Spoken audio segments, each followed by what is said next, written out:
a hotel room in Hanoi. It's about time. I think we're on our fourth day here, or fifth night tonight, final night in Hanoi. So I've been meaning to show you the hotel room and also tell you about our adventures in getting to this hotel. So let's get started. I'll just show you around the room to begin with. As I said, this is going to be our final night of five night stay. Might have seen a bit of the balcony previously. Let's just slide it up. Oops. Right, so this is the balcony. So you see it's wide enough for these sort of big bird cage chairs, I call them, bird cages. And I look out into the street.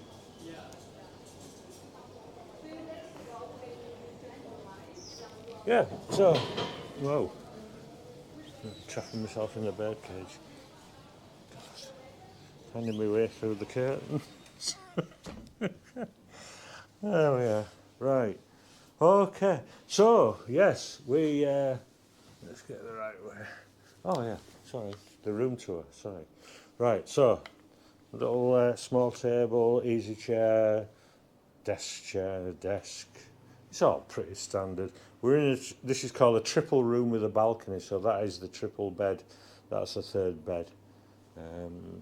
Another place to put your cases, got a mini bar, fridge thing. Sandra can keep her medication in there, wardrobe, the bathroom, standard.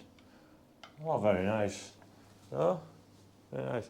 This room is, remember, we're in Hanoi, the capital of Vietnam, so I guess like London prices, New York prices, they're going to be higher than the rest of the country.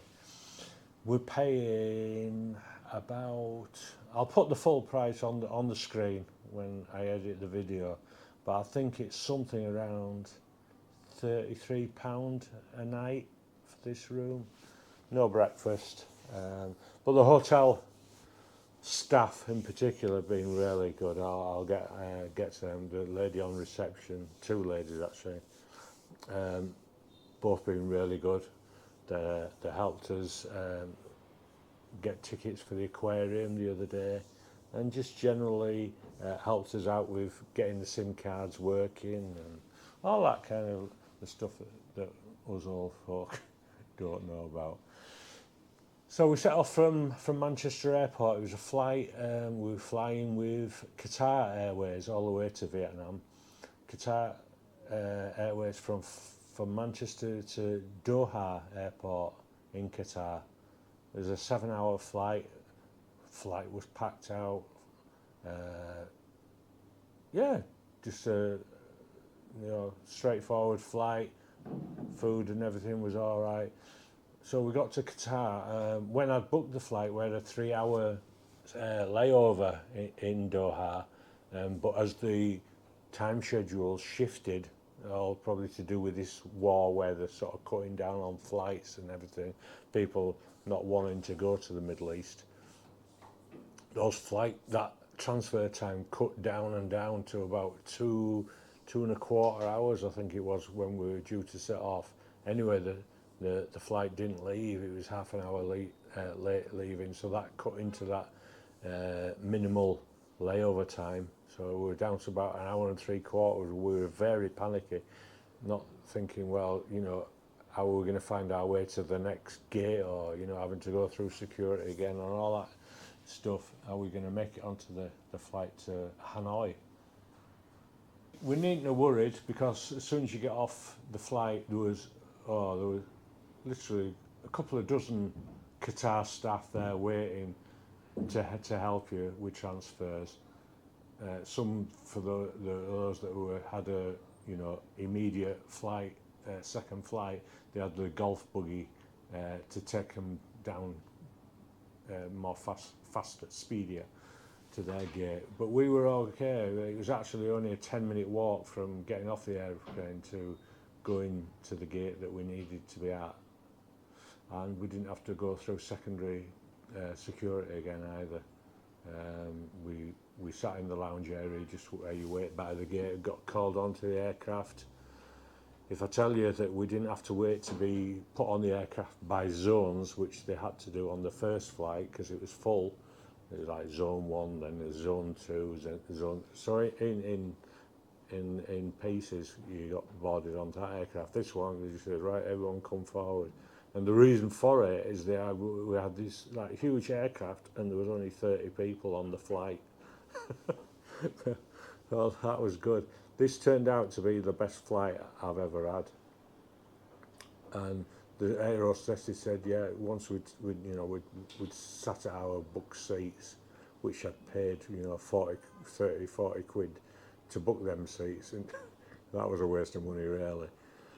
As it turned out, she said, right, as soon as it takes off, seatbelt sign comes off, just please yourselves, sit wherever you want. So me and Sandy, we both took a row of 3 seats up, and we pulled the arm rests up, and there's no gap between seats, so it was a nice smooth, it was like laying on a bed.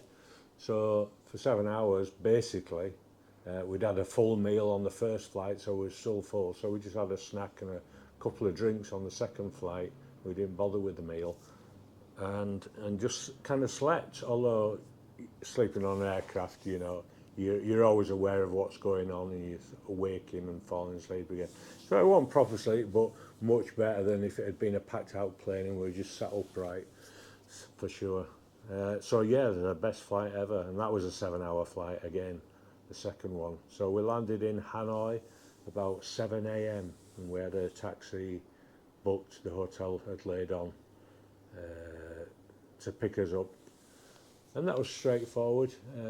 We were helped by all these touts at the airport. When you come out, they're all wanting your business for taxiing, but even though we said no, we've got a driver waiting, they helped direct us to where he would have been, to where he was standing. So they were very helpful, even though touts often get a bad name, don't they, bad rap at airports. Got the taxi, came down to the hotel. We knew we couldn't book in until 1 o'clock. We were aware of that, but the hotel had said they would take care of our suitcases, so we only had backpacks to worry about. Anyway, got a welcome drink, these little rice cookie things, the bananas and that were handed out as like refreshment. He said, right, he says, do you like noise? Oh, I said, well, we're not bothered. We'll take it as it comes, sort of thing. He says, well, there is like a nightclub down the street, and it can get noisy. You're at the balcony room, which is at the front. And we said, oh no, but that's fine. If it is, it is. If it isn't, it isn't. We're all right. And then he says, well, actually, he says the people who were in your room who were checking out today, they've been very ill for a few days. They've had a virus. He said, and what we need to do when they check out, we need a good 9 hours. Well, they need to go in, give it a deep clean with chemicals, because they didn't want us catching the virus, and then leave the room. No one's allowed to enter the room for 9 hours to let the chemicals do the work. So it would have been sort of early evening before we could have got into the room. He said, I've got an alternative. We've got like a sister hotel, and I knew this hotel group had 5 hotels. We were staying we are staying in the old quarter in Hanoi. It's like the main tourist centre, really. It's where the old French colonialists and all that. Anyway, what am I on about? Yeah, so this hotel chain had 5 different hotels within this small tourist area. So it says, we can get you, I've rang them, and we can give you a room with the balcony at that one. He said, it's only 5 minutes walk from here. He said, the porter will bring the suitcases over. So we said, hi, all right. He said, go. He says, stay one night. He said, if you want to come back to this hotel, that's fine. If not, you stay there. And we paid, and they said, right, just tell them, you've paid. Show your passport, so that'll be all right. So that was the hotel. Switch of hotels unexpectedly. So we had time to kill in in Hanoi, and we basically wandered down to the main lake here in the tourist quarter. Don't know how to pronounce it, but Hon Kiem Lake, very large lake. And we went to a rooftop balcony coffee cafe. And yeah, we just bided our time, sat by the lake, had an ice cream, even took a little 10-minute pedal rickshaw around the lake as well, all just to kill a bit of time until 1 o'clock, and we got into the hotel and come up to the room. Yeah, been very happy with it, as I say. Yeah, the staff have all been really helpful, although there's not a whole load of facilities at the hotel. There's no swimming pool or anything like that. It does say gym, but when you poke your head in the door, it's a running machine and something else, and that's the gym. But there you go. Yeah, so happy. And can you hear that? It's got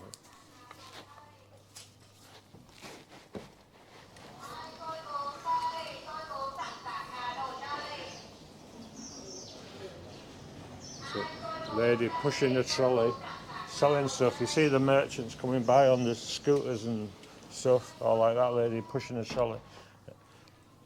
And they have like a tannoy system to let you know they're coming.